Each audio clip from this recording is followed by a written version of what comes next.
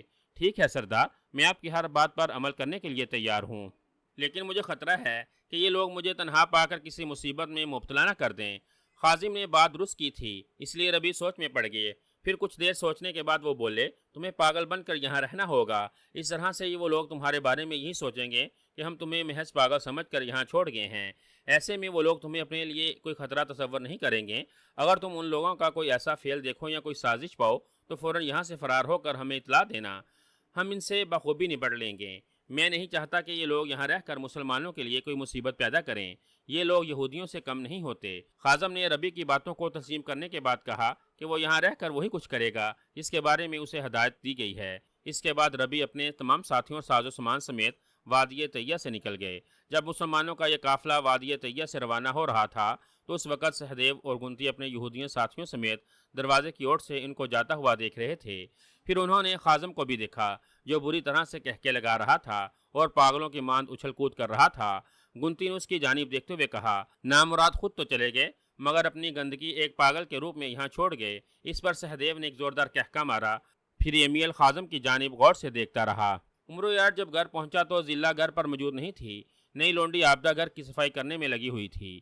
عمرو نے اسے ضلع کے بارے میں پوچھا تو اس نے لا علمی کا اظہار کرتے ہوئے جواب دیا، بس صرف اتنا کہہ کے گئی تھی کہ وہ ابھی عزا کو اس کے گھر پر چھوڑ کر آ رہی ہے۔ اچھا، تو وہ عزا کو چھوڑنے گئی ہے؟ عمرو یار نے اطمینان سے ایک نشست پر بیٹھتے ہوئے کہا۔ اس کے بعد وہ کسی گہری سوچ میں پڑ گیا۔ ابھی وہ اپنی سوچ میں بیٹھا تھا کہ ضلع گھر میں داخل ہوئی۔ اس نے عمرو کو دیکھتے ہوئے کہا، واہ، آپ نے بھی کمال کر دیا، میں عزا کو لے کر آپ سے ملنے گئی کہ آپ گھر واپس بھی چلے آئے۔ آخر وہ جعلی سکوں والی بات میں سچائی کہاں تک ہے؟ میں بھی تو اس کی حقیقت جانوں۔ عمرو نے ضلع کی جانب دیکھتے ہوئے جواب دیا، وہ سکے اب دوبارہ نہیں بنیں گے، میں نے معاملہ ختم کر دیا ہے۔ اچھا کیا جو تم نے عزا کو اس کے گھر پہنچا دیا۔ خیر اب تم آرام کرو، میں ایک ضروری کام سے مغربی سرحد والے گاؤں میں جا رہا ہوں، میرے جلد آنے کا انتظار نہ کرنا، شاید مجھے دیر ہو جائے۔ اتنا کہنے کے بعد عمرو اٹھ کر کھڑا ہو گیا، چلنے لگا تو ضلع نے اسے روکتے ہوئے کہا، مغربی سرحد والے گاؤں میں آپ کو کیا کام ہے؟ عمرو نے ضلع کی اس بات کا برا مناتے ہوئے کہا، نہ تو تمہارے لیے ہر بات پوچھنا ضروری ہے اور نہ ہی ہر بات بتانا میرے لیے ضروری ہے، تم آرام سے گھر بیٹھو، بس یہی تمہارا کام ہے۔ اتنا کہہ کر عمرو دروازے کی جانب بڑھا، باہر نکلنے سے پہلے رکا، مڑ کر ضلع کی جانب دیکھا اور بولا، اب میری اجازت کے بغیر گھر سے قدم نہ نکالنا۔ ضلع نے انتہائی غصے کے ساتھ عمرو کی جانب دیکھا، پھر اپنا پاؤں پٹکتی ہوئی کمرے میں داخل ہو گئی۔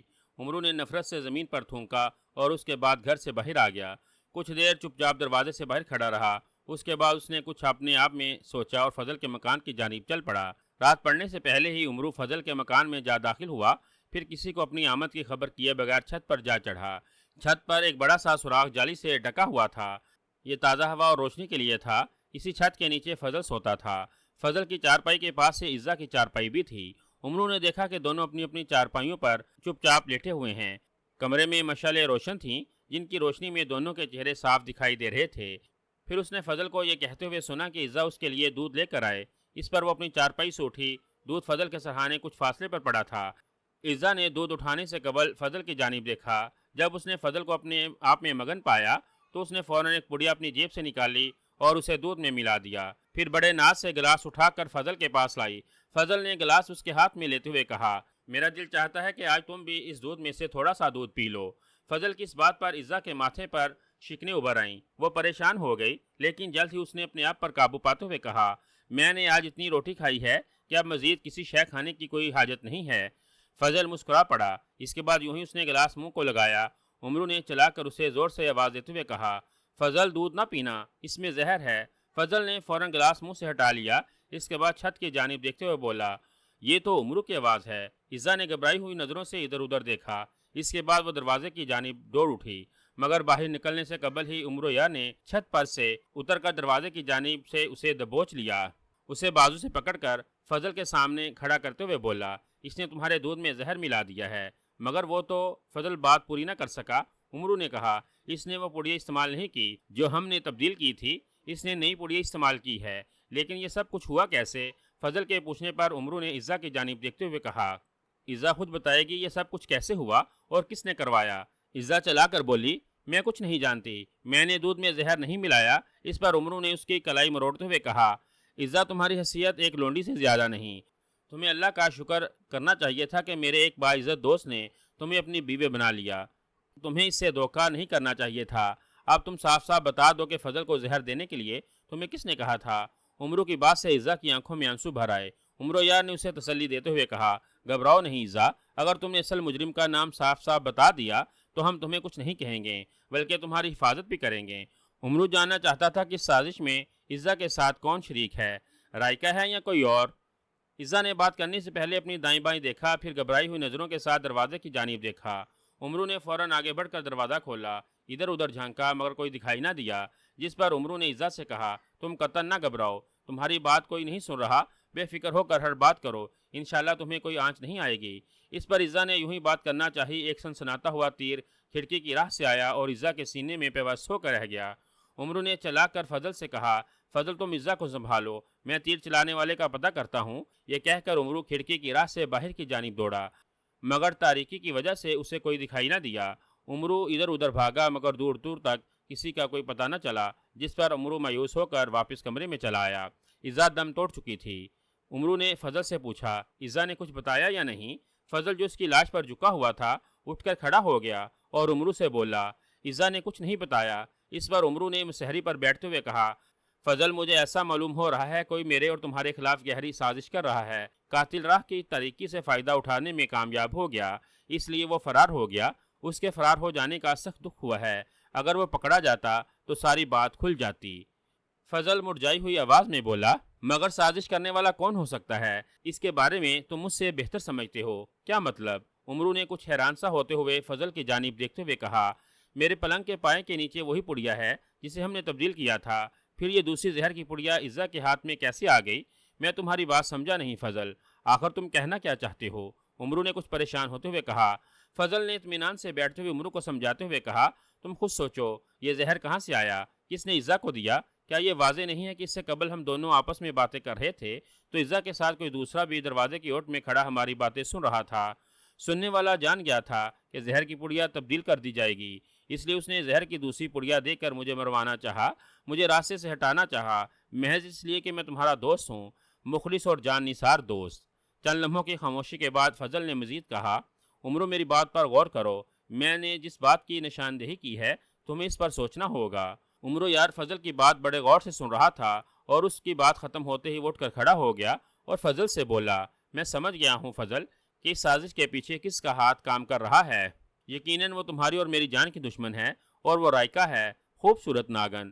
میں اسے زندہ نہیں چھوڑوں گا، اسی نے عزا پر تیر چلایا ہے، وہی تمہیں مروانا چاہتی ہے۔ مجھے پریشان حال رکھنا بھی اس کی سازش کا ایک حصہ ہے، میں بھی جا کر اس کی گردن تن سے جدا کرتا ہوں۔ عمرو یہ کہہ کر چلنے لگا تو فضل نے اسے روکتے ہوئے کہا، جذبات سے مغلوب ہو کر ایک غلطی تو تم نے یہ کی تھی کہ تم نے میرے اور شہزادی کے روکنے کے باوجود رائکا سے شادی کر لی۔ اب دوسری غلطی تم یہ کر رہے ہو، حقیقت حال جاننے بغیر تم رائکا کو جان سے مار رہے ہو۔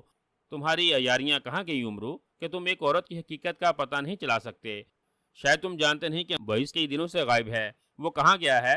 کیا تمہیں اس بات کا کوئی علم ہے؟ کیا اس امر میں بھی رائکا کی کوئی سازش نہیں؟ رائکا نے میرے سامنے اسے اپنے ایک دور کے رشتہ دار کے پاس بھیجا تھا، وہ رشتہ دار مصر میں ہے۔ عمرو کی اس بات پر فضل نے جواب دیا، میں کہتا ہوں کہ اس میں بھی ایک سازش ہے، اس نے یقیناً اپنے آدمیوں کو امداد کے لیے بلوایا ہے، وہ یہاں تنہا ہے۔ کیا تم نے اس بات پر کبھی غور کیا؟ وہ تو ٹھیک ہے، مگر وہ اپنی آدمی یہاں بلوا کر کرے گی کیا؟ تمہیں مروانے کے لیے؟ مجھے تو وہ عزا کے ہاتھوں مروا سکتی تھی، مگر تمہیں کسی غلام یا لونڈی کے ہاتھوں ہی مروا سکتی تھی، اسی لیے اس نے بوئس کے ہاتھوں اپنے آدمیوں کو بلوا بھیجا تاکہ وہ تمہیں آسانی سے مار سکیں۔ فضل کی باتوں سے عمرو سخت پریشان ہوا، اس کی سمجھ میں نہیں آ رہا تھا کہ وہ فضل سے کیا کہے اور کیا نہیں، لیکن وہ اتنی بات ضرور سمجھ گیا تھا کہ اس کے اور فضل کے خلاف جو کچھ بھی ہو رہا ہے اس میں رائکا کا ضرور ہاتھ ہے۔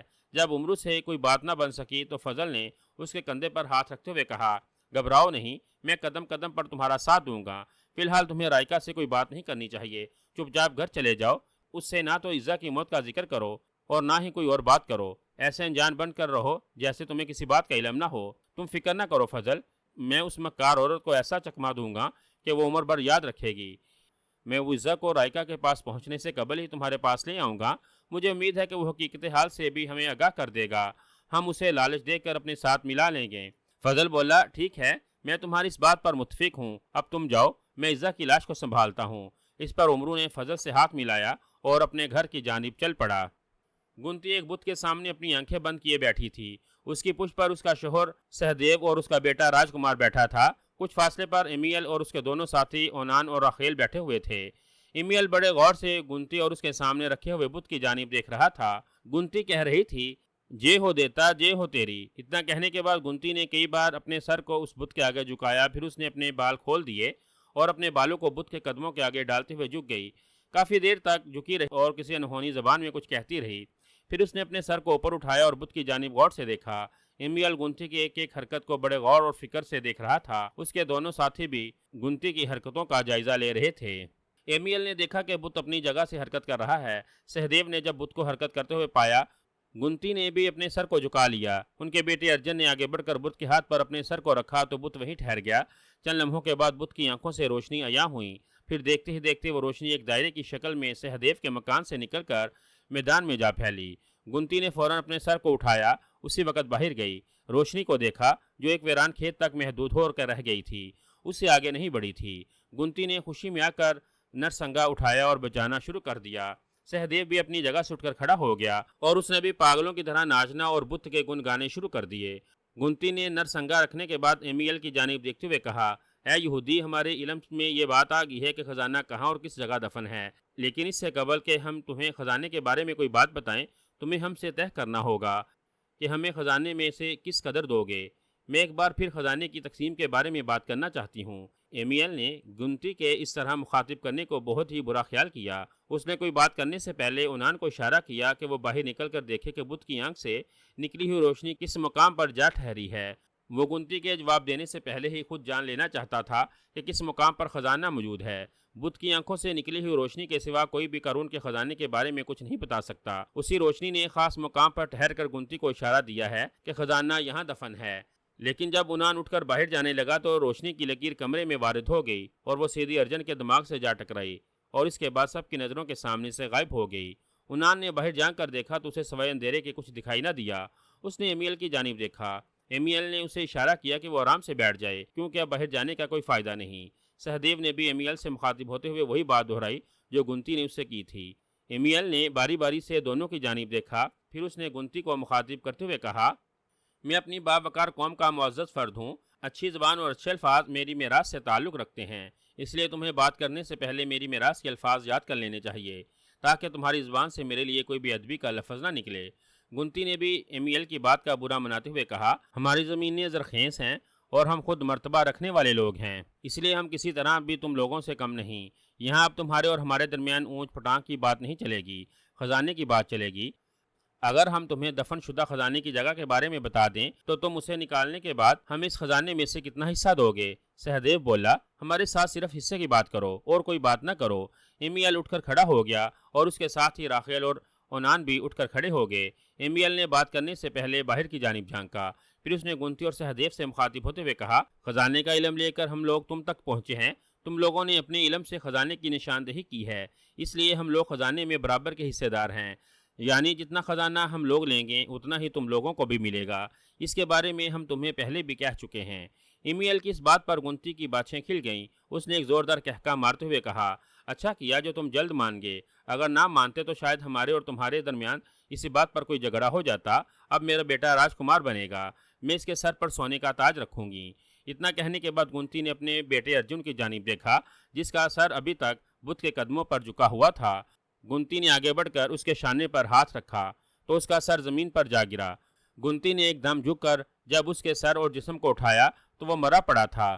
گنتی کے منہ سے چیخ نکل گئی۔ اس نے بت کی جانب دیکھا تو بت بھی دھڑم سے زمین پر گر پڑا اور گرتے ہی بے شمار ٹکڑوں میں بکھر کے رہ گیا۔ سہدیو نے سہمی ہوئی نظروں سے ارجن کی لاش اور ٹوٹے ہوئے بت کی جانب دیکھنا شروع کر دیا۔ اسی دم گھر سے باہر کسی کے زوردار کہکوں کی آواز سنائی دینے لگی۔ گنتی نے اپنے دونوں کانوں پر ہاتھ رکھ لیے۔